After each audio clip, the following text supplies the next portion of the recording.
샬롬. 하나님께서 오늘도 저와 여러분들에게 은혜 주시기를 축복합니다. 오늘 하나님께서 우리에게 주신 말씀은 열왕기상 제14장 1절에서 20절까지 는 말씀입니다.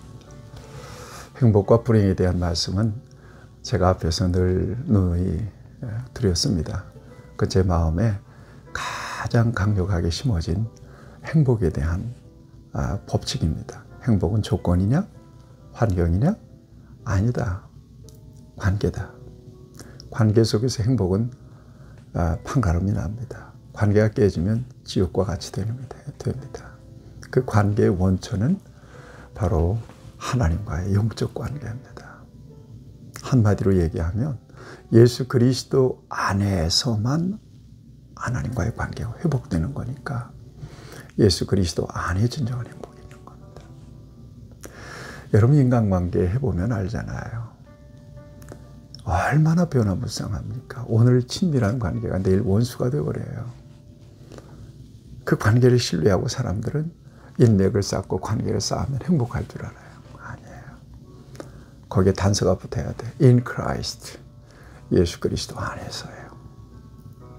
그러니까 인간과 인간의 만남은 부족해요. 충돌하기 쉬워요. 그 중심에 안전한 쿠션인 예수님이 계셔야 돼요. 부부관계가 얼마나 친밀해요. 그렇지만 늘 티격태격하고 싸우고 사내 못 사내 결국 이혼하는 사람들이 여러분 60% 가까이 돼요. 더구나 요즘 애도 안 낳는다네요. 그러니 쿠션이 없잖아요. 그러니까 얼마나 강하게 부딪혀요. 거기에 In Christ 예수님이 계셔야 돼요. 복음이 계셔야 돼요. 그리스도 안에서 부부가 사랑하고 서로 존중하면 행복해요. 여러분 관계 속에 진정한 행복이 있어요. 그러니까 하나님과의 관계가 떠나잖아요. 어떤 이유로든. 근데 하나님은 떠나지 않으세요. 우리가 하나님을 멀리하니까 문제죠. 그러면 인간은 아주 불행해져요. 여로보암이 그랬어요. 오늘 성경에 보세요. 되는 일이 없어요. 여로보암이 아들이 있는데요. 그 아들이 병들었네요. 아비야라고 하는 아들이 병들었어요. 당시 의료 왕이었지만 고칠 길이 없는 거예요. 의료가 발달한 것도 아니고. 그래서 결국 아내를 왕비죠. 왕비에게 변장을 시켜서 선지자를 찾아가라고 그래요. 아비야 선지자, 아히야 선지자를 찾아가라고 그래요. 아히야는 당시 실로에 계셨거든요. 그래서 이 아이가 죽을지 살지 좀 물어봐라. 그래가지고 변장을 해서 실로의 아히야 선지자를 찾아 보냅니다. 묻기 위해서. 그런데 여러분 이게 변장한다고 그게 속습니까? 하나님께서는 미리 아히야에게 가서 아히야 선지자에게 가서 얘기해. 야, 여로보암의 아내가 변장하고 너한테 올 테니까 모른 척하고 네가 있다가 내가 너에게 준 말을 그대로 전해라. 그래요. 오늘 성경 보세요. 여러분 5절을 보면 여호와께서 아히야에게 이르시되 여로보암의 아내가 자기 아들이 병들었으므로 내게 물으러 오나니 너는 이러이러하게 대답하라. 그가 들어올 때 다른 사람인 채 함이라. 아예 다 알려줘요. 그 변장하고 오니까 나한테 물으면 이렇게 대답해줘. 이렇게 미리. 아히야는 여기 보니까 나이 많아 눈이 어두웠다. 그러니까 눈이 어두웠어도 여러분 영의 눈이 밝게 떠진 사람이 바로 하나님의 사람, 하나님의 종이에요. 그러니까 하나님의 종은 두 가지 눈 갖고 살죠.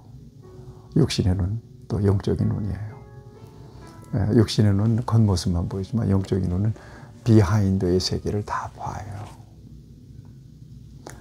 목사가 세상 경험이 있어서 세상 우리 성도들을 삶을 이해하는 거 아니에요. 기도하는 가운데 하나님께서 보여주시는 게 있어요. 알려주시는 게 있거든요. 자, 아히야 선지자에게 왔어요.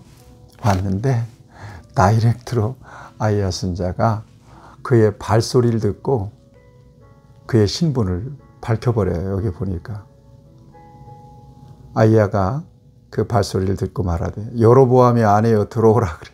얼마나 깜짝 놀랐어. 자기는 변장하고 왔는데요. 네가 어찌하여 다른 사람인 체 하느냐. 내가 명령을 받아 흉한 일을 내게 전하리라. 잘 왔어. 내가 하나님의 명령을 받아서 아주 흉한 예언을 할 거다. 그러면서 이건 뭐 애가 죽느냐 사느냐의 문제가 아니에요. 여로보암이 하나님께 완전히 등을 돌렸기 때문에 그에 대해서 흉한 예언을 하겠다는 거예요. 그러면서 뭐 조목조목 여로보암이 저지른 죄를 여로보암의 아내에게 조목조목 일러줘요. 보니까 내가 너를 백성의 주권자로 삼았는데 너 다윗의 집에서 찢어내서 내게 주었는데 내 종 다윗이 내 명령을 지켜 전심으로 따르며 나보기에 정직한 일만 행하였음과 같지 않았다는 거예요. 이전 사람보다 더 악했다는 거예요. 우상을 만들어서 나를 노엽게 했다는 거예요. 나를 네 뒤에 등 뒤에 버려버렸다는 거예요. 지금 아내에게 얘기하는 거예요. 가서 전해주라고. 그러므로 여로보암의 집에 재앙을 내리겠다는 거예요.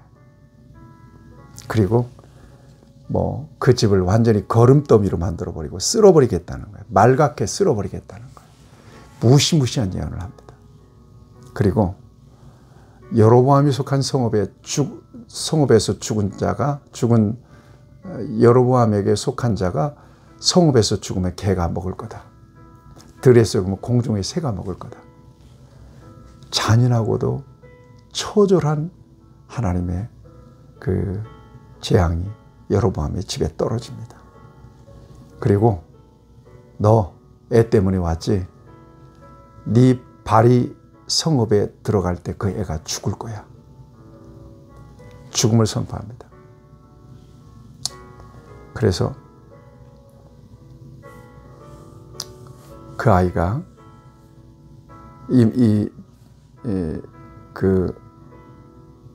죽게 되면 성읍 묘실에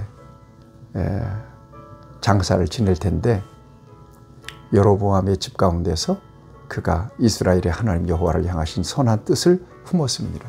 이 일로 인하여 하나님의 그 계획을 알게 될 것이라고 하는 이야기를 합니다. 계속해서 14절을 보면 여호와께서 이스라엘을 위한 한 왕을 일으킨 즉 그가 그날에 여로보암의 집을 끊어버릴 거다. 15절에 보면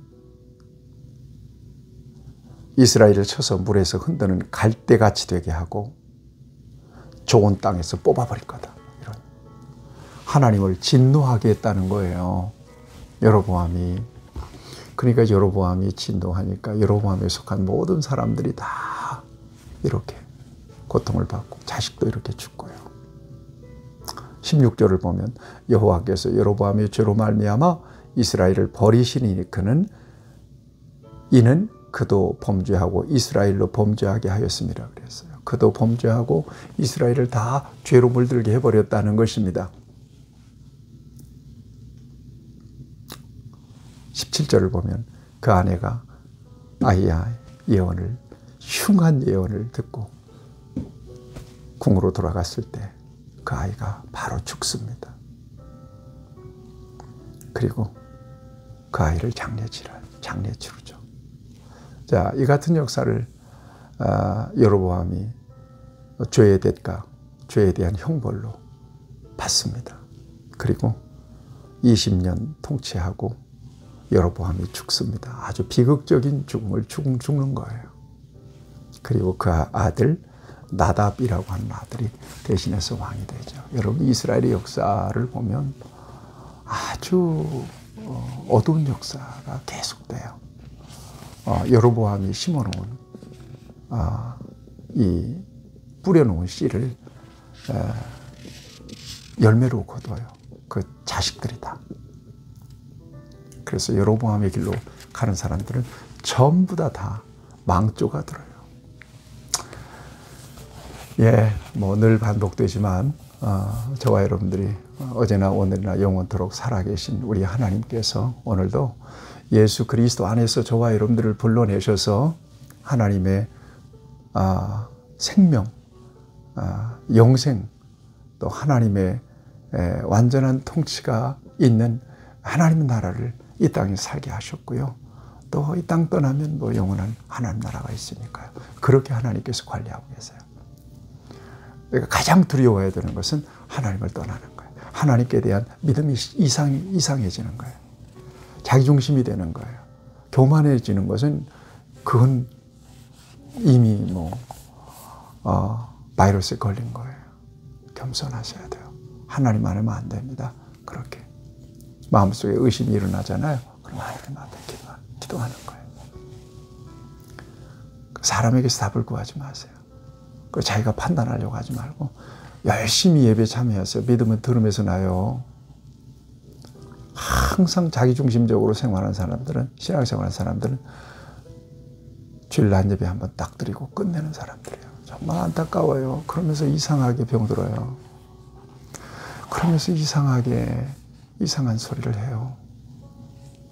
정말 어떻게 하면 좋을지 모르겠어요. 안타까워요. 패턴을 안 바꿔요. 자기를 위한 패턴으로 딱 세팅해 놓고 절대 안 바꿔요.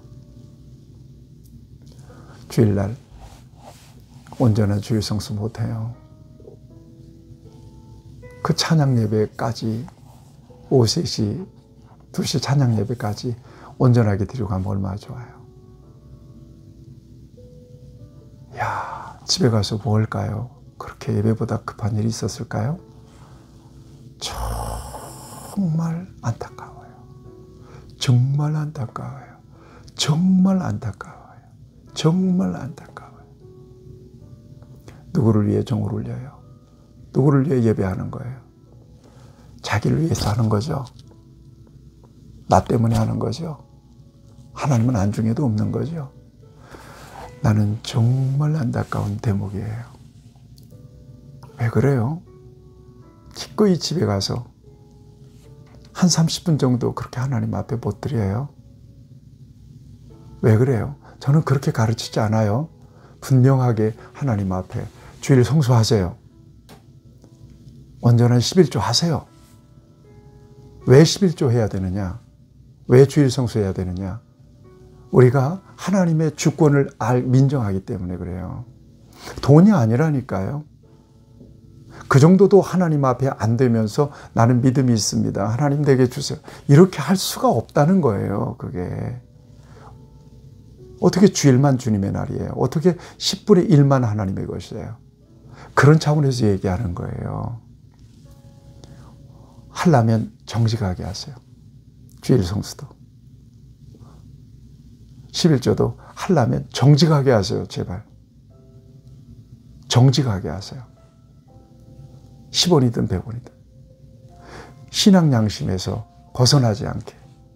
왜 하나님 앞에 드리면서도 그렇게 쭈삣쭈삣 해야 돼요? 끔벅끔벅 해야 돼요. 여러분, 이런 이야기 잔소리를 듣지 마세요. 목사님이 돈 얘기한 그런 소리 듣지 마세요. 절대로. 여러분 되지 마세요. 은혜 안에서 여러분들이 잘 되고 하나님 안에서 평안하기를 바라요. 하나님, 여로보암의 길로 절대 가지 않기를 바랍니다. 하나님 떠나면 비극입니다. 그렇게 믿습니다. 예수님의 이름으로 기도하옵나이다. 아멘. 여러분 축복합니다.